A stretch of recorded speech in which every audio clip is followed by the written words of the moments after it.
அன்புள்ள நியூஸ் தமிழ் நேயர்களே, உங்கள் அனைவருக்கும் எனது இனிய புத்தாண்டு நல்வாழ்த்துக்கள். 2026ஆம் ஆண்டு தற்போது பிறக்க இருக்கிறது. 2026ஆம் ஆண்டு 12 ராசி நேயர்களுக்கும் எப்படி இருக்கும் என்பதனை பற்றி தற்போது உங்களிடம் விளக்கமாக கூற உள்ளேன். மேஷ ராசி நேயர்களே, அஸ்வினி, பரணி, கிருத்திகை 1ஆம் பாதம் ஆகிய நட்சத்திரங்கள் அடங்கிய ராசி நேயர்களாகிய உங்களுக்கு இந்த 2026ஆம் ஆண்டு எப்படி இருக்கும் என பார்க்கின்ற பொழுது, உங்கள் ராசிக்கு இந்த ஆண்டு முழுவதும் குறிப்பாக 5/12/2026 முடிய லாபஸ்தானமான 11ஆம் வீட்டில் சர்வகிரகமான ராகு பகவான் சஞ்சரிப்பது உன்னதமான அமைப்பாகும். எதிர்பாராத உதவிகள் சில கிடைத்து அதன் மூலமாக இருக்கக்கூடிய நெருக்கடிகளை சமாளிக்கக்கூடிய ஒரு பலம் உண்டாகும். எதிர்நீச்சல் போட்டாவது அடைய வேண்டிய இலக்கை அடையக்கூடிய ஒரு வாய்ப்புகள் உங்களுக்கு உண்டு.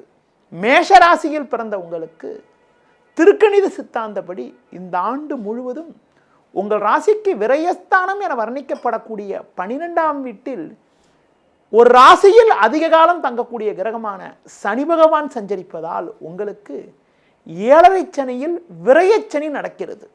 பொதுவாக 7.5 சனியில் விரயச்சனி நடைபெற்றால் தேவையற்ற வகையில் வீண் செலவுகள் ஏற்படும். எதிர்பாராத வகையில் கடன்கள் அதிகரிக்கக்கூடிய ஒரு அமைப்பானது உண்டு. மேஷராசியில் பிறந்த உங்களுக்கு 7.5 சனி நடப்பதால் பொதுவாக 7.5 சனி நடக்கின்ற காலங்களில் நீங்கள் எதிலும் சட்டத்துக்கு உட்பட்டு நடைபெற்றால், சட்டத்துக்கு உட்பட்டு நீங்கள் நடந்தால் தேவையற்ற நெருக்கடிகளை தவிர்க்க முடியும். ஆடம்பர செலவுகளை சற்று குறைத்து கொள்ள வேண்டும். எதிலும் சிக்கனத்தோடு செயல்பட வேண்டும். எதிர்பாராத வகையில் வீண் மருத்துவ செலவுகள் ஏற்படலாம் என்பதால் மருத்துவ காப்பீடுகளை எடுத்துக்கொள்வது கூட மிக மிக நல்லது. இந்த ஆண்டில் ஆண்டுகோள் என வர்ணிக்கப்படக்கூடிய குரு பகவான் உங்கள் ராசிக்கு 3ஆம் வீட்டிலும் 4ஆம் வீட்டிலும் சஞ்சரிக்கிறார். குறிப்பாக ஆண்டு தொடக்கம் முதல் 2/6/2026 முடிய 3ஆம் வீட்டிலும் அதன் பிறகு 4ஆம் வீட்டிலும் சஞ்சரிக்க இருக்கிறார். இந்த ஆண்டில் முதல் 10 மாத காலங்கள் குருவின் சஞ்சாரமானது அவ்வளவு சிறப்பாக உங்களுக்கு இல்லை. இந்த ஆண்டு இறுதியில் குறிப்பாக 31/10/2026க்கு பிறகு உங்களுக்கு குரு பகவான் பஞ்சமஸ்தானமான 5ஆம் வீட்டில் சஞ்சரிக்க இருப்பதால் நவம்பர் டிசம்பர் மாதங்களில் குருவின் சஞ்சாரமானது உங்களுக்கு மிக மிக சாதகமாக இருக்கிறது. தொழில் வியாபார ரீதியாக பார்க்கின்ற பொழுது ஆரம்பத்தில் உங்களுக்கு கிடைக்கக்கூடிய வாய்ப்புகளை சரியான முறையில் நீங்கள் பயன்படுத்தி கொண்டால் எதிர்காலத்தில் ஆண்டு இறுதியில் ஒரு சில வளமான பலன்களை நீங்கள் அடைய முடியும். அதிக முதலீடுகள் கொண்ட செயல்களை தற்காலிகமாக தவிர்ப்பது மிக மிக நல்லது. குறிப்பாக அதிக முதலீடுகள் செய்ய வேண்டும் என்று நினைத்தால் அதனை உங்கள் பேரில் செய்யாமல் மனைவி பேரில் செய்வதோ கூட்டாளிகள் பேரில் செய்வதோ சற்று அனுகூல பலனை உங்களுக்கு தரும். உத்தியோகத்தில் இருப்பவர்கள் பிறர் சொல்லக்கூடிய ஆசை வார்த்தைகளை நம்பி உங்களுக்கு தற்போது இருக்கக்கூடிய வாய்ப்புகளை இழக்காமல் இருக்கக்கூடிய வாய்ப்புகளை தக்க வைத்துக் கொள்வது நல்லது. தற்போது நீங்கள் இருக்கக்கூடிய நிலையே ஒரு நல்ல நிலைதான். சிலர் கூறக்கூடிய ஆசை வார்த்தைகளை நம்பி உங்களுக்கு இருக்கக்கூடிய வாய்ப்புகளை இழக்காமல் தற்காத்து கொண்டு இருக்கக்கூடிய சூழலை புரிந்து கொண்டு நடந்து கொண்டால் ஆண்டு இறுதியில் ஒரு சில வளமான பலன்களை அடையக்கூடிய ஒரு வாய்ப்புகள் உண்டு.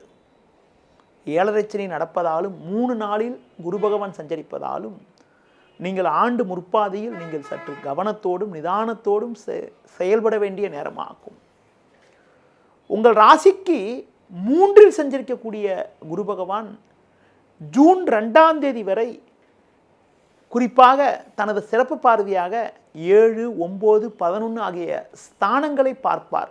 இதன் காரணமாக ஆண்டு முற்பாதியில் குடும்பத்தில் மங்களகரமான சுபகாரியங்கள் கைகூடக்கூடிய ஒரு வாய்ப்புகள் உங்களுக்கு உண்டு.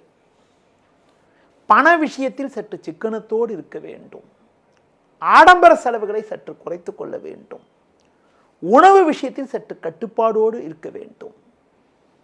பங்காளிகள் வகையில் தேவையில்லாத மனஸ்தாபங்கள் ஏற்படலாம். பங்காளிகளை சற்று அனுசரித்து செல்வது மிக மிக நல்லது. ஆர்ப்பாட்டம் செய்யாமல் கிடைக்கக்கூடிய வாய்ப்புகளை சரியான முறையில் பயன்படுத்தி கொண்டால் படிப்படியான வளர்ச்சிகளை இந்த 2026ஆம் ஆண்டில் நீங்கள் அடைய முடியும். ஆண்டு தொடக்க காலங்களில் ஒரு சில நெருக்கடி இருந்தாலும் ஆண்டு இறுதியில் நவம்பர் டிசம்பர் மாதங்களில் குருவானவர் பஞ்சமஸ்தானமான 5ஆம் வீட்டில் அதிசாரமாக சஞ்சரிக்கக்கூடிய நேரங்களில் ஒரு மிகப்பெரிய ஒரு அனுகூலத்தை அடையக்கூடிய ஒரு வாய்ப்புகள் உண்டு. பொறுமையை கடைபிடிப்பது மிக மிக நல்லது. 2026ஆம் ஆண்டில் ஒரு வளமான பலன்களை நீங்கள் பெறுவதற்கு ஆஞ்சநேய வழிபாடு, விநாயகர் வழிபாடு மேற்கொள்வது, உடல் ஊனமுற்றவர்களுக்கு உங்களால் முடிந்த உதவிகளை செய்வது, தட்சிணாமூர்த்தி வழிபாடு மேற்கொள்வதன் மூலமாக ஒரு சில வளமான பலன்களை நீங்கள் அடையக்கூடிய ஒரு வாய்ப்புகள் உங்களுக்கு உண்டு. நேயர்களே, இதுவரை 2026ஆம் ஆண்டுக்கான புத்தாண்டு பலன்களை உங்களிடம் கூறினேன். நன்றி, வணக்கம்.